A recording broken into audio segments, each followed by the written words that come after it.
নমস্কার, 7 নিউজ নেটওয়ার্কে আপনাদের সকলকে স্বাগত জানাচ্ছি। আর আজকের নিন্দুকের ডায়েরি নিয়ে আমি চন্দন এবং আমার সঙ্গে অবশ্যই শ্যামল পাল। রাজ্য জুড়ে এখন একটাই রব, গেল গেল গেল গেল গেল গেলর মধ্যে অনেকগুলো বিষয় রয়েছে। যেমন একদিকে বলা হচ্ছে তৃণমূল গেল, অন্যদিকে বলা হচ্ছে হকার গেল, পাশাপাশি বলা হচ্ছে আমার কলকাতার ইতিহাসের সঙ্গে যে জায়গাটা জুড়ে রয়েছে, কলকাতার সংস্কৃতির সঙ্গে যে জায়গাটা জুড়ে রয়েছে সে কলেজ স্ট্রিট গেল, এরকম অজস্র গেল, লক্ষ্মীর ভান্ডার গেল, ইত্যাদি ইত্যাদি। অথবা বৃদ্ধ বিদ্যারা অভিযোগ করছেন যে তা 2 মাস ধরে ভাতা পাচ্ছেন না, এরকম অনেক কিছু। কিন্তু দেখুন, এই মুহূর্তে দাঁড়িয়ে আমরা শুভেন্দু অধিকারীর নেতৃত্বে রাজ্যে প্রথমবার যে বিজেপি সরকার গঠন হয়েছে তার কোনো সমালোচনা করব না। সমালোচনা করব না এই কারণে যে এটি কার্যত একটি নতুন সরকার। অন্তত পক্ষে 6 মাস এই সরকারকে আমাদের দেখতে হবে, জানতে হবে, বুঝতে হবে, তারপর তার সমালোচনা আমরা শুরু করব। কিন্তু মধ্যবর্তী সময় অবশ্যই তাদের কাজের পর্যালোচনা আমরা করতে পারি, যে কি কথা ছিল, কি হলো, এটা আমরা করতে পারি। রাজনীতির পরিভাষায় এই সময়টাকে বলা হয় হানিমুন পিরিয়ডস বা মধুচন্দ্রিমার কাল। তো সেই সময়টা আমাদের দিতেই হবে বিজেপিকে। কিন্তু যে একটা ন্যারেটিভ তৈরি করার চেষ্টা করা হচ্ছে যে তৃণমূল কংগ্রেস ভেঙে গেল, তাদের কাছে আমি সবিনয় একটা প্রশ্ন করতে চাই যে এই যে 60 জন তৃণমূল বিধায়ক, তথা তৃণমূল এবার 80টি আসনে জিতেছে, আপনারা সকলেই সেটা জানেন। এই 80 জনের মধ্যে 60 জন যারা মমতা ব্যানার্জির নির্দেশকে অমান্য করলেন। এখন মমতা ব্যানার্জির নির্দেশকে অমান্য করা মানেই যদি তৃণমূল ভেঙে যাওয়া হয়, তাহলে পরে তৃণমূল কংগ্রেস এই 60 জন বিধায়ককে, ধরুন তারা যে সময়কালে তারা বিদ্রোহ ঘোষণা করেছে, অর্থাৎ আজকে যদি বেলা 2টোও ধরে নিই, এখন রাত্রি 8টা বেজে গেছে আমি যে সময় রেকর্ডিং করছি, এই সময়কালের মধ্যে কিন্তু এই 60 জন বিধায়ককে দল থেকে বহিষ্কার করে দিতেই পারত। যেমন যে সাহসটা প্রথম দিনই দেখিয়েছিলেন তৃণমূল সুপ্রিমো, অর্থাৎ সন্দীপন সাহা এবং ঋতব্রত বন্দ্যোপাধ্যায়কে বিধানসভায় গিয়ে একটা চিঠি, অর্থাৎ যে চিঠিকাণ্ড, অর্থাৎ সেই মুখ্য সচেতক, বিরোধী দলনেতা ইত্যাদি নির্বাচন নিয়ে যে চিঠিকাণ্ড, আমি সেই ব্যাপারে বিশেষ আলোচনা করতে চাই না, আপনারা সকলেই জানেন। সেই চিঠিকাণ্ডের মানে কয়েক ঘন্টার মধ্যেই কিন্তু তৃণমূল কংগ্রেস ঋতব্রত বন্দ্যোপাধ্যায় এবং সন্দীপন সাহা, পূর্ব উলবেড়িয়া এবং এন্টালির বিধায়ক, সেই দুজনকে সাসপেন্ড করে দিয়েছিল দল থেকে। কিন্তু আজকে সেই সন্দীপন সাহা এবং ঋতব্রত বন্দ্যোপাধ্যায়, তাদের নেতৃত্বে যখন একটা জোট তৈরি হলো, বিধায়কদের জোট, যে জোটের মধ্যে 20 জন তৃণমূল কংগ্রেস এমএলএ নেই আপাতত, বলা হচ্ছে নাকি আরো আসবেন টাসবেন ইত্যাদি, সে তর্কে তো এখন গিয়ে লাভ নেই। যে সংখ্যাটা আমাদের কাছে এসে পৌঁছেছে সেই সংখ্যাটা নিয়ে আমরা আলোচনা করি। তাহলে এই 60 জন তৃণমূল বিধায়ক, তাদেরকে কিন্তু এখনো পর্যন্ত তৃণমূল কংগ্রেস তাড়িয়ে দেয় দল থেকে, সাসপেন্ড করেনি, দল থেকে শোকজ করেনি, কিছুই করে। সুতরাং তৃণমূল কংগ্রেসটা উঠে গেল, এই তত্ত্বে যারা বিশ্বাস করছেন আমি তাদেরকে বলছি যে আপনাদের আরেকটু ভাবতে হবে। কারণ এই মুহূর্তে তৃণমূল কংগ্রেসের শক্তি কিন্তু খুব একটা কম নয়। যদি 2 জন বাদ দিয়ে 2 জনকে সাসপেন্ড করা হয়েছে, অর্থাৎ ঋতব্রত বন্দ্যোপাধ্যায় এবং সন্দীপন সাহা, তাহলে বিধানসভার ভেতরে তৃণমূল কংগ্রেসের শক্তি 78। আপনি যদি রাজ্যসভা ধরেন, রাজ্যসভায় তৃণমূল কংগ্রেসের শক্তি 13 জন রাজ্যসভার সাংসদ। ভবিষ্যতে কমতে থাকবে, আপনারা সকলেই জানেন, যেহেতু ফলাফল খারাপ হয়েছে রাজ্য বিধানসভায়। এবং লোকসভায় 28 জন, 42টি আসনের মধ্যে 28 জন তৃণমূল কংগ্রেস সাংসদ রয়েছেন। সুতরাং তৃণমূল কংগ্রেসের শক্তিকে খাটো করে দেখবার কোনো কারণ নেই। বরং আমি বলবো যে এই ন্যারেটিভটা যারা তৈরি করছেন যে তৃণমূল কংগ্রেস উঠে গেল, তৃণমূল কংগ্রেসের কি হবে, মমতা বন্দ্যোপাধ্যায়ের বিভিন্ন রকম ছবি আমরা দেখতে পাচ্ছি সমাজ মাধ্যমে, এমনকি গণমাধ্যমেও আমরা দেখতে পাচ্ছি। তুমুল আলোচনা চলছে এরপরে কি হবে, এরপরে কি হবে, এরপরে কি হবে। আসলে তৃণমূল কংগ্রেসের যে দল গঠন, সেই দল গঠনটাই বোধহয় একটা ভাঙনের জন্ম দিয়েছিল। অর্থাৎ শুধুমাত্র ক্ষমতার লোভ।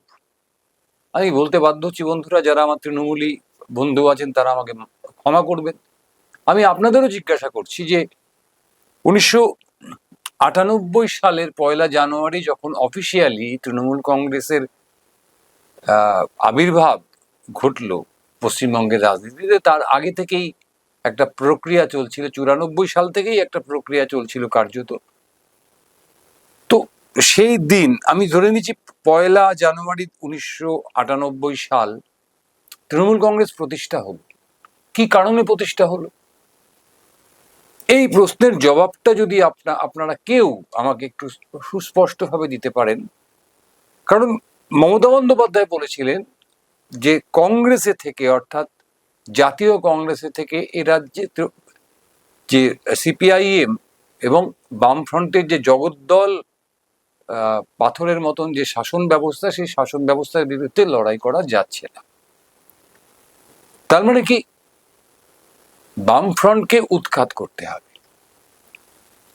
একটাই মাত্র এজেন্ডা, অর্থাৎ নীতি, আদর্শ, একটা অর্থনৈতিক দিশা না, প্রথম দিন থেকে তৃণমূল কংগ্রেসের ছিল না।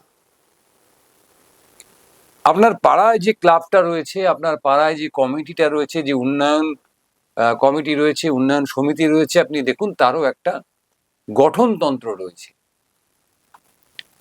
যে কি করা যাবে এবং কি করা যাবে না, যদি সেটা রেজিস্টার্ড একটা ক্লাব হয় বা উন্নয়ন সমিতি হয় বা অন্য যে কোনো ফোরাম হয়। কিন্তু তৃণমূল কংগ্রেসের, যেটাকে আমরা বলতে পারি কর্মসূচি বা কি, অর্থাৎ দল এবং সরকার দুটো যখন মিলেমিশে একাকার হয়, এবং আমি যদি একদম দ্বিতীয় বিশ্বযুদ্ধের থেকে শুরু করি, প্রথম বিশ্বযুদ্ধে যাওয়া ঠিক হবে না, জ্ঞানগম্যি কম আমার। আমি দেখব যে আমরা দুটো ভয়ঙ্কর শক্তিকে দেখতে পাই, এক হচ্ছে ইতালি, দুই হচ্ছে জার্মান, হিটলার এবং মুসোলিনি। তাদেরও কিন্তু একটাই মন্ত্র ছিল, ক্ষমতা, ক্ষমতা এবং ক্ষমতা। এবং আপনি যদি ইতিহাস ঘেঁটে দেখেন, তাদের পরিণতিটাও কিন্তু আজকের তৃণমূল কংগ্রেসের যে পরিণতি হচ্ছে সেই পরিণতির দিকেই গেছে। অর্থাৎ আদর্শহীনতা, লক্ষ্যহীনতা এই দলটাকে আজকে এই জায়গায় এনে দিল। অর্থাৎ শুধুমাত্র ক্ষমতার মোহ, আর কিচ্ছু দরকার নেই। আমাকে ক্ষমতায় থাকতে হবে যে কোনো মূল্যে, এর বাইরে আমি কিছু ভাবতে পারছি না, এর বাইরে আমি কিছু ভাবতে পারছি না। যদি কেউ মনে করে থাকেন যে এই যে ঋতব্রত বন্দ্যোপাধ্যায়, সেই ঋতব্রত বন্দ্যোপাধ্যায় একেবারে হঠাৎ করে তার এই বোধগম, তার এই বোধোদয় হলো যে তৃণমূল কংগ্রেসে থাকা যাচ্ছে না, বা তৃণমূল কংগ্রেস যে পদ্ধতিতে চলছে, অর্থাৎ ভাইপো এবং আইপ্যাক, সেই পদ্ধতিটা ঠিক নয়, তার মধ্যে গণতন্ত্র আনা দরকার, ইত্যাদি ইত্যাদি ইত্যাদি। আমি বলবো তিনি মিথ্যে কথা বলছেন, অথবা আমরা ভুল বুঝছি। গত 22শে মে ঋতব্রত বন্দ্যোপাধ্যায়ের যে রাজ্যসভার সদস্যপদ, সেই সদস্যপদ গত এপ্রিলে শেষ হয়েছে। তিনি তার ওই সংসদীয় যে কাজকর্ম শেষ করতে দিল্লি গেছিলেন এবং 22শে মে তিনি বঙ্গভবনে যান এবং সেখানে ততক্ষণে আমাদের রাজ্যের মুখ্যমন্ত্রী হিসেবে শপথ নিয়ে ফেলেছেন মাননীয় শুভেন্দু অধিকারী। তার সঙ্গে দেখা হয়ে যায়, তার সঙ্গে সৌজন্য সাক্ষাৎ হয়। বন্ধুরা, একটু ভেবে দেখুন যে এটা কি কাকতালীয় ঘটনা নাকি পূর্ব পরিকল্পিত। অর্থাৎ এই যে আমি প্রথমেই বললাম যে আমাদের অনেক কিছু নিয়ে আমরা চিন্তিত হবার মতন অনেক কিছু বিষয় রয়েছে, চিন্তিত হওয়ার মতন অনেক বিষয় রয়েছে। কি কি বিষয় রয়েছে? আমাদের চিন্তিত হওয়ার মতন বিষয় রয়েছে হকার উচ্ছেদ।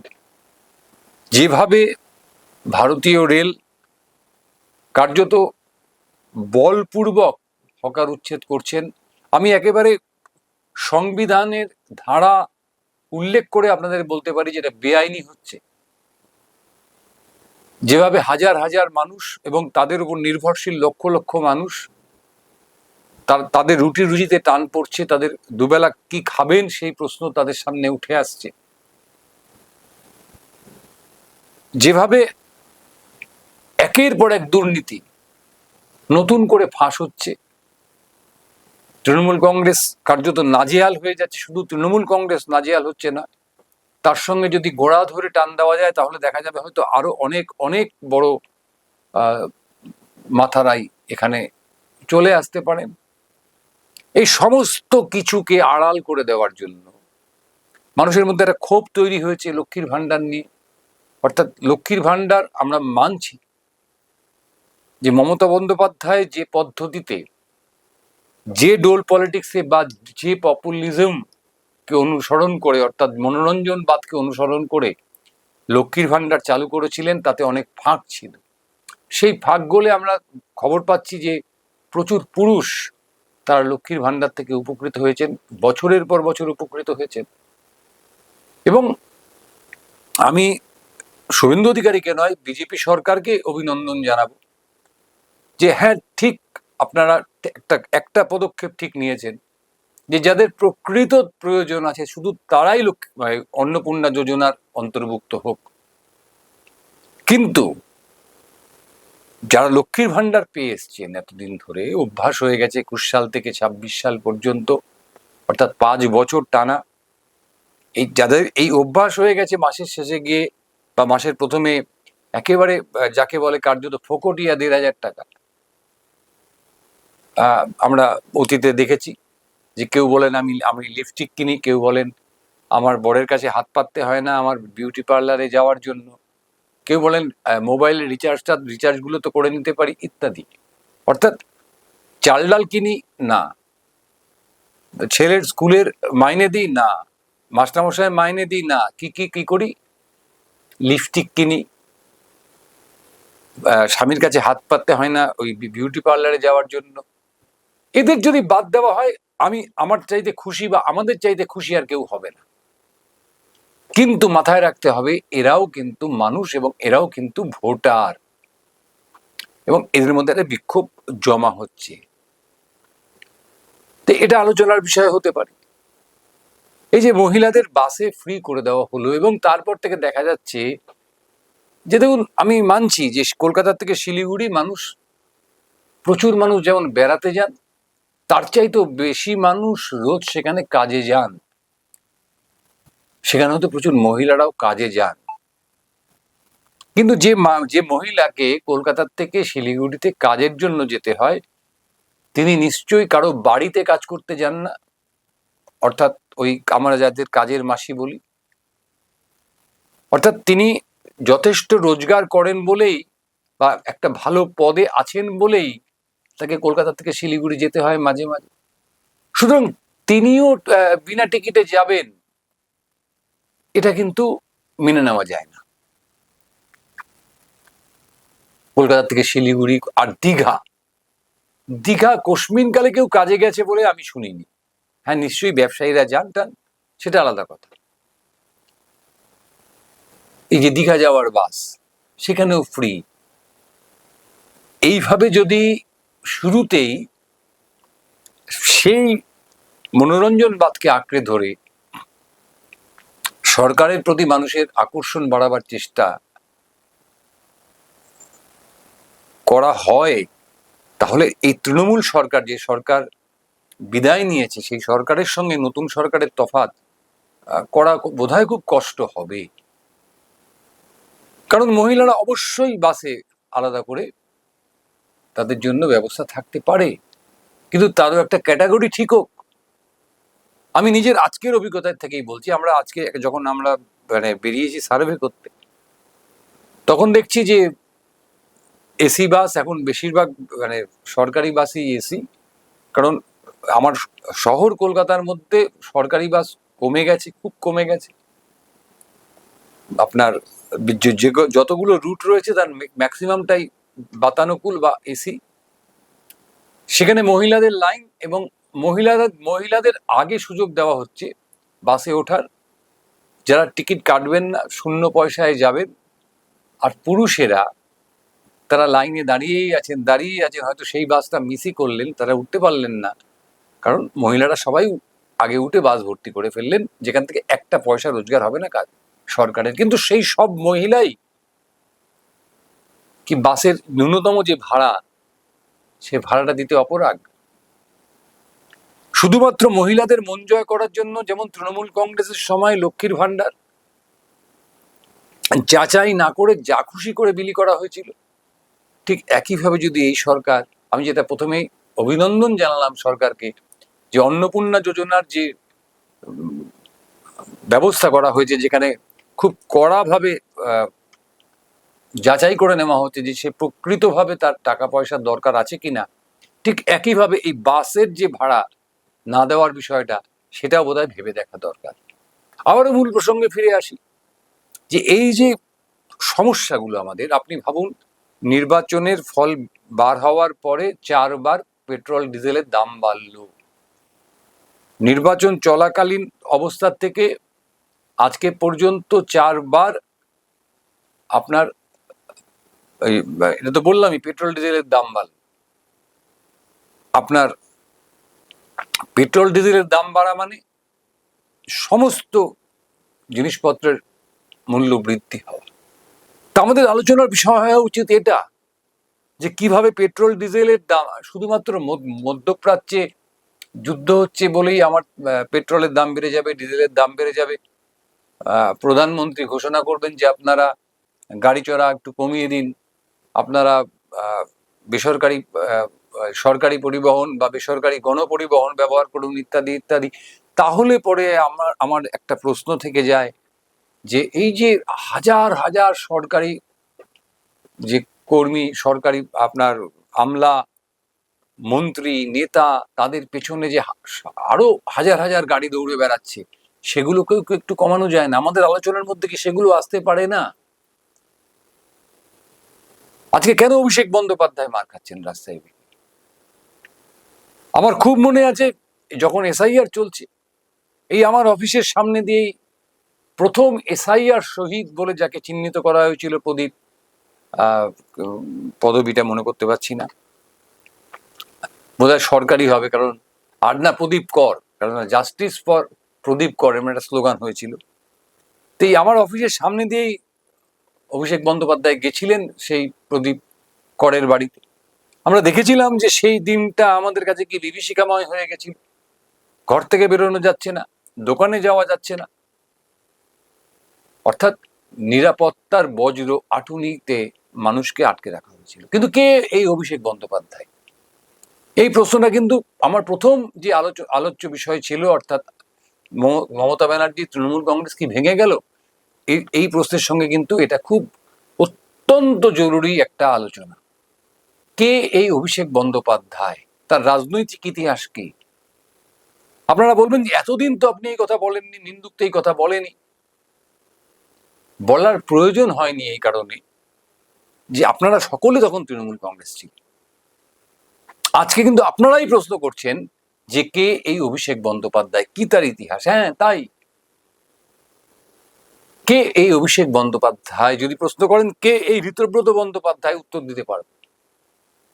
দীর্ঘদিন দিল্লিতে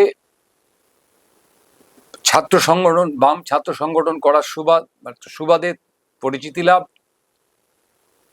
রাজনৈতিক আন্দোলনের সঙ্গে যুক্ত থাকা, এসএফআই এর সর্বভারতীয় সাধারণ সম্পাদকের দায়িত্ব সামলানো, তারপরে রাজ্যে এসে রাজ্যসভার সদস্যপদ পাওয়া, একটা দীর্ঘ রাজনৈতিক পথ পেরিয়ে ঋতব্রত বন্দ্যোপাধ্যায় সিপিএম এর ঋতব্রত বন্দ্যোপাধ্যায় হয়েছিলেন। তারপরে সিপিএম তাকে নৈতিক কারণে 1 মিনিটের মধ্যে দল থেকে তাড়িয়ে দিয়েছিল। সেটা নিয়ে আরেকদিন আলোচনা করা যেতে পারে, বা আপনারা সকলেই জানেন, সেই নোংরা আলোচনায় গেলাম না। কিন্তু একটা ইতিহাস আছে। কিন্তু অভিষেক বন্দ্যোপাধ্যায়, কে চিনতেন অভিষেক বন্দ্যোপাধ্যায়কে? 2011 সালের আগে একবার বলুন তো অভিষেক বন্দ্যোপাধ্যায়ের নাম কোথাও শুনেছেন? মমতা বন্দ্যোপাধ্যায় বলেন, আসলে মমতা বন্দ্যোপাধ্যায় যা বলেন তার অর্ধেকের বেশি অংশ ছাঁটাই করে তারপরে শুনতে হয়। আমরা যারা মমতা বন্দ্যোপাধ্যায়কে পছন্দ করতাম, তার বক্তব্যকে পছন্দ করতাম এই কারণে যে তার, যদি তিনি মানে 1 ঘন্টা বলেন তাহলে তার থেকে 15 মিনিট কাজের কথা, বাকি 45 মিনিট হচ্ছে তিনি যা বলছেন সেগুলোকে শুনবো না, সেগুলোকে নিয়ে মিম বানানো যেতে পারে। তো তিনি বলেছিলেন যে অভিষেক বন্দ্যোপাধ্যায় নাকি 2 বছর বয়স থেকে হাতে ঝান্ডা নিয়ে তৃণমূল কংগ্রেস জিন্দাবাদ, তৃণমূল কংগ্রেস জিন্দাবাদ ইত্যাদি বলতেন। এটা হতে পারে, কিন্তু তার রাজনৈতিক কর্মকাণ্ডের ইতিহাস কি, প্রশ্ন উঠছে। এবং এইরকম একজন মানুষ যার রাজনৈতিক কোনো ইতিহাস নেই, তিনি খুব ভালো একজন ব্যবসায়ী হতে পারেন, তিনি খুব ভালো একজন পণ্ডিত মানুষ হতে পারেন, কিন্তু রাজনীতিতে যদি সবার মাথার ওপর তাকে বসিয়ে দেওয়া হয়, অর্থাৎ এই আজকে সুব্রত মুখার্জি যিনি বেঁচে নেই, মারা গেছেন, কিন্তু সুব্রত মুখার্জির মাথাতেও তো অভিষেক বন্দ্যোপাধ্যায়কে বসানো হয়েছিল। এই শোভনদেব চট্টোপাধ্যায় যিনি আজকেও মমতা বন্দ্যোপাধ্যায়ের সঙ্গেই আছেন, এই জাভেদ খান বলুন, বা যে কোনো তৃণমূল কংগ্রেসের যত নেতাকর্মী আছেন, তাদের কিন্তু একটা রাজনৈতিক ইতিহাস আছে। সেটা এখন চুরির ইতিহাসে পর্যবসিত হচ্ছে, কিন্তু 2011 সালের আগে বা 2011 সালের পরেও তাদের মানুষের সঙ্গে সরাসরি সংযোগ, মানুষের সঙ্গে সরাসরি তাদের যাপন তাদেরকে নেতা বানিয়েছে। সুজিত বোসকে আপনি যতই খারাপ বলুন, আমি বলবো সুজিত বোস প্রকৃত অর্থে একজন নেতা। আজকে তিনি যে কোনো কারণেই হোক জেলে গেছেন। আজকে আপনি তাপস রায়কে যতই আপনার অপছন্দের হোক বিজেপিতে যাওয়ার জন্য, তাপস রায় প্রকৃত অর্থে একজন নেতা, মানুষের মধ্য থেকে উঠে আসা নেতা। এবং মমতা বন্দ্যোপাধ্যায়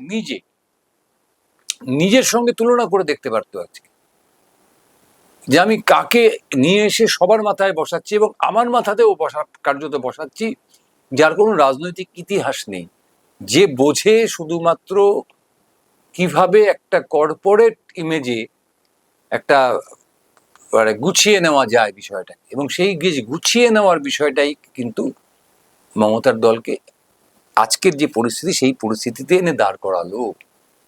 পাশাপাশি দেখুন, আজকের আলোচনার বিষয় হওয়া উচিত যে মমতা বন্দ্যোপাধ্যায় 2009 সালের নির্বাচন থেকে 2026 সালের নির্বাচন পর্যন্ত কি অবান্তর ভাবে কিছু অযোগ্য, স্বক্ষেত্রে প্রতিষ্ঠিত কিন্তু রাজনীতিতে অযোগ্য মানুষকে জায়গা করে দিয়ে বৃহত্তর অংশের রাজনৈতিক কর্মী এবং নেতাদের তিনি বঞ্চিত করেছেন। যেমন ধরুন 2009 সালে শতাব্দী রায় এবং তাপস পাল। শতাব্দী রায় পরবর্তীতে নিজেকে পুরোপুরি রাজনীতিতে ইনভলভ করে ফেলেছেন, এখনো সাংসদ। তাপস পাল, তারপরে আমি যদি 2011 সালে আসি, তিনি নিয়ে আসলেন চিরঞ্জিতকে, যিনি এই লাস্ট নির্বাচনে 2026 নির্বাচনে আর লড়লেন না, কিন্তু বারাসাতবাসী জানেন চিরঞ্জিত আপনার কোন পর্যায়ের রাজনীতিবিদ ছিলেন। দেবশ্রী রায়, অনুপ ঘোষাল এবং মানে উত্তরপাড়ার মানুষজন যে এবার কিভাবে মানে কি, মানে তাদের যে জীবন দুর্বিষহ হয়ে উঠেছিল এই আপনার অনুপ ঘোষাল এবং পরবর্তীতে কাঞ্চন মল্লিকের বিধায়ক পদে জয়ী হওয়ার পর, সেটা তারা এখন ব্যক্ত করছেন। 2014 সালে আবার সেই শতাব্দী রায়, তাপস পাল, আবার ইনক্লুড হলো কে দেব, মুনমুন সেন, সন্ধ্যা রায়, বাবুল সুপ্রিয়, বাপ্পি লাহিড়ী, জর্জ বেকার। ভাবুন। এরপরে 2016-তে সেই চিরঞ্জিত আবার এলো, তার সঙ্গে যুক্ত হলো রূপা গঙ্গোপাধ্যায়, এখন যিনি বিজেপি চলে গেছেন, নয়না বন্দ্যোপাধ্যায়, সোহম চক্রবর্তী। তারপরে আবার 2019-এ এলো, সে শতাব্দী রইলেন, বাবুল রইলেন, মুনমুন রইলেন, নতুন সংযোজন হলো লকেট চট্টোপাধ্যায়, এখন তিনি বিজেপিতে একজন উচ্চ পদের কর্মকর্তা, মিমি চক্রবর্তী, ভাবুন, যাদবপুর, নুসরাত জাহান, জয় বন্দ্যোপাধ্যায়ও বিজেপিতে চলে গেছিলেন, তারপরে তো তার হদিশ নেই, তারপরে যা যা ঘটেছে আপনারা জানেন। এরপর চলে আসি 2021, সোহম, দেখুন, সোহম, কৌশানী মুখোপাধ্যায়, জুন মালিয়া, সায়ন্তিকা বন্দ্যোপাধ্যায়, সায়নী ঘোষ, পায়েল সরকার, শ্রাবন্তী চট্টোপাধ্যায়, রুদ্রনীল ঘোষ, তনুশ্রী চক্রবর্তী, রাজ চক্রবর্তী, কাঞ্চন মল্লিক, চিরঞ্জিত ছিলেন, অদিতি মুন্সি, লাভলি মৈত্র, লকেট, অঞ্জনা বসু, দেবদূত ঘোষ, না সরি মাফ করবেন, এই অঞ্জনা ভৌমিক, দেবদূত ঘোষ, যশ দাশগুপ্ত, হিরণ চট্টোপাধ্যায় এবং পার্ণ মিত্র, এরা বিজেপিতে ছিলেন। এবং এর মধ্যে বলে রাখা ভালো যে এই দেবদূত ঘোষ কিন্তু ঘোষিত এবং সিপিআইএম এর একজন সক্রিয় কর্মী হিসেবেই পরিচিত। এরপরে যদি আমরা 2014 সালে চলে আসি, 2014 সালে আবার সেই দেব, শতাব্দী, হিরণ, লকেট, জুন, সায়নী, লকেট অবশ্য বিজেপির, শত্রুঘ্ন সিনহা। আজ 2026-এ নয়না, আপনার সোহম, সায়ন্তিকা, রাজ, লাভলি, অদিতি, অর্থাৎ একদল তারকা। এরা কত বড় তারকা, দেব টেপ বাদ দিয়ে আমি জানি না, তাদেরকে গুরুত্বপূর্ণ পদে বসিয়ে দলের সাধারণ কর্মীদের তিনি বঞ্চিত করেছেন এবং দলের সাধারণ কর্মীদের মধ্যে ক্ষোভ তৈরি করেছেন। এবং সবচেয়ে বড় যে ঘটনাটা, আপনারা সবাই আমার সঙ্গে হয়তো একমত হতেও পারেন, নাও হতে পারেন, যে তিনি কখনোই দলটাকে একটা দল হিসেবে গড়ে তোলেননি, দলটাকে একটা কার্যত কোম্পানির মতন চালিয়েছেন। কোম্পানির মতন চালিয়েছেন মানে, অর্থাৎ তিনি মালিক, তিনি নিজে প্রকাশ্যে বলেছেন। আমি হিটলারের প্রসঙ্গ তুলেছিলাম যে সবার, মানে সেই সময় সমকালীন জার্মানিতে হিটলারের কাছে সবার মাথা নিচু করতে হতো, হায় হিটলার, হে হিটলার, এভাবে হাত বাড়িয়ে, অর্থাৎ হিটলারের কাছে মাথা নত করতে হতো। এবং এই 2011 থেকে 2026, এই 15 বছরের যে বাংলার ইতিহাস, সেই বাংলার ইতিহাসে দুজনের কাছে সবার মাথা নত করতে হতো। অর্থাৎ বক্তৃতার প্রথমে এবং বক্তৃতার শেষে মমতা বন্দ্যোপাধ্যায় জিন্দাবাদ, অভিষেক বন্দ্যোপাধ্যায় জিন্দাবাদ না বললে তার রাজনৈতিক কেরিয়ার বোধহয় খারাপের দিকে যাবে। কারণ আমি বহু প্রবীণ নেতাদের দেখেছি, সৌগত রায়ের মতন নেতাকে দেখেছি, শোভনদেব চট্টোপাধ্যায়ের মতন নেতাকে দেখেছি, যারা প্রবীণ নেতা, দলের প্রবীণ নেতা, নির্মল ঘোষ, এদের মতন নেতাকে দেখেছি, যারা বক্তৃতার শুরুতে এবং শেষে মমতা বন্দ্যোপাধ্যায় জিন্দাবাদ, অভিষেক বন্দ্যোপাধ্যায় জিন্দাবাদ, অর্থাৎ একটা, যেটাকে আমরা রাজনৈতিক পরিভাষায় ফ্যাসিস্ট প্রবণতা বলি, অর্থাৎ একনায়ক তন্ত্রের একটা ধারণা বলে আমরা এটাকে আখ্যায়িত করি। সেই একনায়ক তন্ত্র চালাতে গিয়ে আজকে মমতা বন্দ্যোপাধ্যায় এই বিপদটায় পড়লেন। কারণ এরা কেউ ক্ষমতার বাইরে কিছু ভাবতে পারছে না। কারণ আপনি সেই অভ্যাসটাদের তৈরি করে দিয়েছেন। ধরুন, কাউন্সিলর সর্বস্বতা, বিধায়ক সর্বস্বতা। আমি বারংবার একটা কথা আপনাদের কাছে প্রশ্ন করেছি যে আপনার পাশের যে বাড়ির যে ছেলেটি যে এখন কাউন্সিলর হয়েছে, তার যে বৈভব, তার যে সম্পদ, আপনি একবারও প্রশ্ন করেননি যে কোথা থেকে সেটা জোগাড় করছে। আপনি জানেন সে কোনো কাজ করেন। আজকে সেই প্রশ্নগুলো আপনারা করছেন এবং যার ফলে আজকে এই পরিস্থিতির দিকে আমরা এগিয়ে চলেছি বা এই পরিস্থিতিটার মুখোমুখি হয়েছে। এটা হওয়ার ছিল।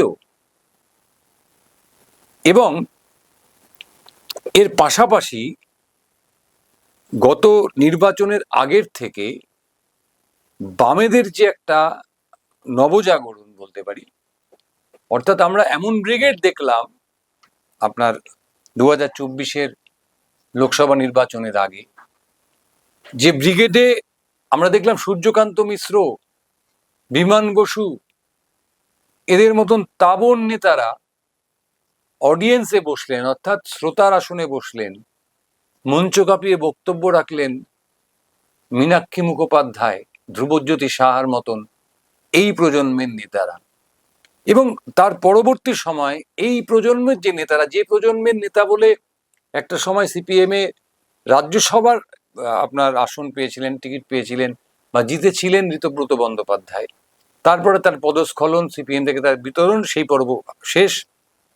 সেই যে ছেলে মেয়েগুলো, মানে আমি ছেলে মেয়েগুলো বলার সাহস এই কারণে পেলাম যে তারা আমার থেকে বয়সে অনেক ছোট, তারা যে স্পিরিটে রাজনীতিটা করছেন, তাতে তৃণমূলের যে এই ধস, সেই ধসে কিন্তু রাজ্যের বৃহত্তম শক্তি বিরোধী হিসেবে আমাদেরকে মানতেই হচ্ছে সিপিআইএম কে বা বামপন্থী অন্যান্য দলগুলোকে মানতে বাধ্য করছে তারা।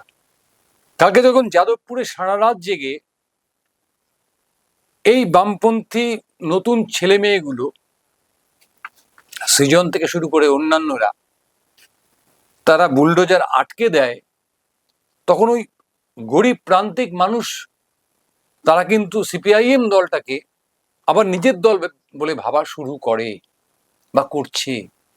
কিন্তু এই জায়গাটাকে আটকাতে হবে, কারণ বিজেপির যে নীতি, বিজেপির যে আদর্শ, আমি বারংবার বলছি, বিজেপি তৃণমূল কংগ্রেসের মতো নীতি আদর্শহীন দল নয়। তারা একটা নির্দিষ্ট নীতি আদর্শে বিশ্বাস করে। আপনার পছন্দ হতে পারে, না পছন্দ হতে পারে, তাদের তাতে কিছু যায় আসে না। তারা যেটা বলে তারা কিন্তু সেটা করে, যেভাবেই হোক করে। যেমন বিজেপি তার ইস্তেহারে বলেছিল, নির্বাচনী ইস্তেহারে বলেছিল রাম মন্দির আমরা করবো, তারা করেছে। এবং রাম মন্দিরের দিকে আপনি আঙ্গুল তুলতে পারবেন না যে আঙ্গুলটা আপনি তুলতে পারবেন মমতা বন্দ্যোপাধ্যায়ের তৈরি জগন্নাথ মন্দির দীঘার। কারণ বিজেপি একটি পয়সাও সরকারি কোষাগার থেকে রাম মন্দির তৈরি করার জন্য ব্যয় করেনি। বিজেপির যে মাদার অর্গানাইজেশন, অর্থাৎ সেই জনসংঘ, তারপরে আরএসএস, বর্তমানে রাষ্ট্রীয় স্বয়ংসেবক সংঘ, তারা কিন্তু এই ফান্ডিংটা তৈরি করেছে এবং সেই ফান্ডিং এ আজকে রাম মন্দির দাঁড়িয়েছে। কিন্তু এটা বিজেপির নির্বাচনী একটা প্রতিশ্রুতি ছিল।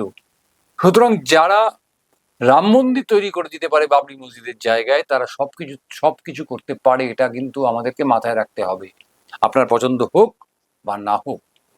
অর্থাৎ তারা কিন্তু তৃণমূল কংগ্রেসের মতো নীতি আদর্শ ইত্যাদিহীন দল নয়, তাদের নীতি আদর্শ আছে। এবং সেই নীতি আদর্শের মধ্যে তাদের চাইতে বড় কমিউনিস্ট বিরোধী ভারতবর্ষে আর অন্য কোনো রাজনৈতিক দল হতেই পারে না। অর্থাৎ আজকে পশ্চিমবঙ্গের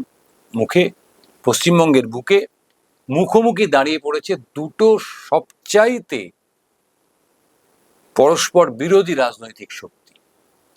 এবং এই দুটোর পরস্পর বিরোধী রাজনৈতিক শক্তি যদি সমান্তরাল ভাবে বাড়তে থাকে, তাহলে কিন্তু বিশ্বের ইতিহাস বলছে যে বিজেপি যে আদর্শ বা যে নীতি, সেটা একসময় মানুষ পরিত্যাগ করবে। সুতরাং বিজেপি কোনো রিস্ক নিতে চায় না, আজকের থেকে বিজেপি কোনো রিস্ক নিতে চায় না। তাই বামেদের যে এই উত্থান, সেই উত্থানটাকে আড়াল করে দেওয়ার জন্য আজকে এই অভিষেক বন্দ্যোপাধ্যায়ের বাড়িতে ইডি হানা, আজকে তৃণমূল কংগ্রেসটাকে ভেঙে তছনছ করে দেওয়া, ইত্যাদি ইত্যাদি যা কিছু ঘটছে আপনারা দেখতে পাচ্ছেন চোখের সামনে, সবকটাই একটা নেক্সাস। আসলে মূল লড়াইটা হচ্ছে সিপিএম এর সঙ্গে বিজেপির। এই সিপিএম এর সঙ্গে বিজেপির মূল লড়াইয়ের ফাঁকে বেচারি তৃণমূল কংগ্রেস পড়ে গেছে। বিজেপির দরকার ছিল বাংলা দখল করার। বাংলা দখল করবার জন্য আমি দায়িত্ব নিয়ে বলছি, বিজেপি একসময় তৃণমূল কংগ্রেসের হাত ধরেছিল, তৃণমূল কংগ্রেসকে দিয়ে বাংলা দখল করিয়েছিল, সিপিএম কে হাঁটিয়েছিল। এবং আজকে বিজেপি বুঝে গেছে যে এই তৃণমূল কংগ্রেসকে দিয়ে কমিউনিস্ট পার্টিকে বা সিপিআইএম কে আর শেষ করা যাবে না বা আর সরিয়ে রাখা যাবে না। এরা ক্রমশ ক্রমশ ক্রমশ যেটাকে বলা হয় প্রাসঙ্গিক হয়ে উঠছে। সুতরাং আমরা আমাদের নিজেদের হাতেই ক্ষমতার দায়িত্ব তুলে নিতে হবে। সে কারণেই কিন্তু 2026 সালে বিজেপি নিজের হাতে ক্ষমতা তুলে নিল মমতা বন্দ্যোপাধ্যায়কে ব্রাত্য করে। এবং আরো যেটা প্রাসঙ্গিক সেটা হচ্ছে যে এই মমতা বন্দ্যোপাধ্যায় ব্রাত্য হয়ে যাওয়ার সাথে সাথেই বাংলার যে একটা ঐতিহ্য, বাংলার যে একটা লড়াকু মানসিকতা, বাংলার যে একটা লড়াইয়ের দীর্ঘ ইতিহাস, সেই দীর্ঘ ইতিহাস বামপন্থীদের আবার শক্তিশালী করা শুরু করলো। সেই জায়গাটাকে আঘাত করবার জন্যই কিন্তু আজকে ঋতব্রত বন্দ্যোপাধ্যায় বলুন বা আজকে আরো যারা বলুন, জাভেদ খান বলুন, সাবিনা ইয়াসমিন বলুন, শিউলি সাহা বলুন, সন্দীপন সাহা বলুন, তাদের নেতৃত্বে এই দ্বিতীয় তৃণমূলের জন্ম। এটা মোটেও মানে একেবারে আকাশ থেকে পড়া কোনো ঘটনা নয়। এটা হচ্ছে একটা দীর্ঘ মেয়াদী প্রকল্পের একটা বলতে পারেন অন্তিম পর্ব। অর্থাৎ তৃণমূল কংগ্রেস একসময় বিজেপির দরকার ছিল, তৃণমূল কংগ্রেসকে দরকার ছিল, ততদিন তৃণমূল কংগ্রেসকে তারা বাঁচিয়ে রেখেছিল। এবং আজকে তৃণমূল কংগ্রেসের প্রয়োজন ফুরিয়ে গেছে। বাংলা বিজেপিকে দুহাত ভরে আশীর্বাদ করেছে বাংলার মানুষ। এবং বারংবার বলছি যে 6 মাস না কাটলে পরে বিজেপি সরকারের কোনো মানে সমালোচনা আমরা করব না, দলের সমালোচনা আমরা করতেই পারি, কারণ 6 মাস সময় দিতেই হবে একটা সরকারকে।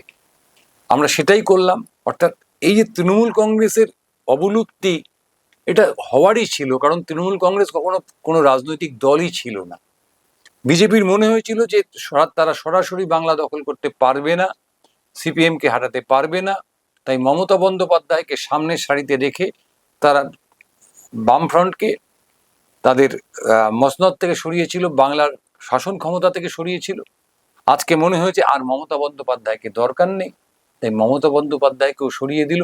কিন্তু পাশাপাশি বাংলার ঐতিহ্যের যে পরম্পরা, সেই পরম্পরা অনুযায়ী বাংলায় যে বামপন্থীদের যে উত্থান আবার নতুন করে দেখা যাচ্ছে, সেটাকে যাতে আড়াল করে দেওয়া যায়, সেটাকে যাতে প্রচারের আলোতে আসতে না দেওয়া যায়, তার জন্য একটা নেক্সাস তৈরি করা দরকার ছিল।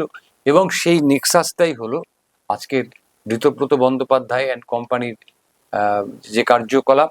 আজকে সিআইডি যেভাবে আপনার অভিষেকের বাড়িতে গিয়ে, আমি উৎপাত শব্দটাই ব্যবহার করলাম, তাই করছে। আজকে অভিষেক বন্দ্যোপাধ্যায়কে ঢিল মারা হচ্ছে, মমতা বন্দ্যোপাধ্যায় রাস্তায় এসে বসছেন এবং সেখানে আপনার কি নাম কুণাল ঘোষ, তিনি অজ্ঞান হয়ে পড়ে যাচ্ছেন, কোনো কিছুর আঘাত না লাগতেই কল্যাণ বন্দ্যোপাধ্যায় মাটিতে পড়ে যাচ্ছেন, ইত্যাদি ইত্যাদি ঘটনা, যে ঘটনাগুলোকে একটা ন্যারেটিভ আকারে আমাদের সামনে উপস্থাপন করছেন আমাদের দাদা মিডিয়াগুলো। আমাকে মার্জনা করবেন, আমি এই ন্যারেটিভে যেতে রাজি নই। 7 Awake নিউজ এই ন্যারেটিভে যেতে রাজি নয়। আমাদের একেবারে শেষে বলি যে এবারকার লড়াইটা কিন্তু সরাসরি সিপিআইএম ভার্সেস বিজেপি হবে, এবং যে লড়াইটা ভয়ঙ্কর কঠিন একটা লড়াই হবে। সেখানে অবশ্যই অ্যাডভান্টেজ বিজেপি, যেহেতু তারা ক্ষমতায় রয়েছে কেন্দ্রে এবং রাজ্যে, এবং সিপিআইএম তার যে ক্ষমতা, তার যে শক্তি তারা নতুন করে অর্জন করছেন, সেই শক্তিকে সংহত করে রোকবার চেষ্টা করবেন। ফলাফল কি হবে সেটা কিন্তু ভবিষ্যৎ বলবে। সবাই খুব ভালো থাকবেন। শুভরাত্রি, জয় হিন্দ। দেশের 36টি রাজ্য, রাজ্যের 23টি জেলা, সব জায়গার সব খবর এক চোখে নয়, দু চোখে দেখি আমরা। আর 7 নিউজ এখন থেকে ওয়েবসাইটেও। ভিজিট করুন www.7anews.com এ। আর মুহূর্তের মধ্যে আপনার হাতের মুঠোয়, রাজনীতি থেকে রণক্ষেত্র, খেলার মাঠ থেকে বিনোদন, সবকিছু। পাশাপাশি প্লে স্টোরে গিয়ে ডাউনলোড করে নিন আমাদের 7A নিউজের অ্যাপ। বাংলার একমাত্র বিশ্বাসযোগ্য চ্যানেল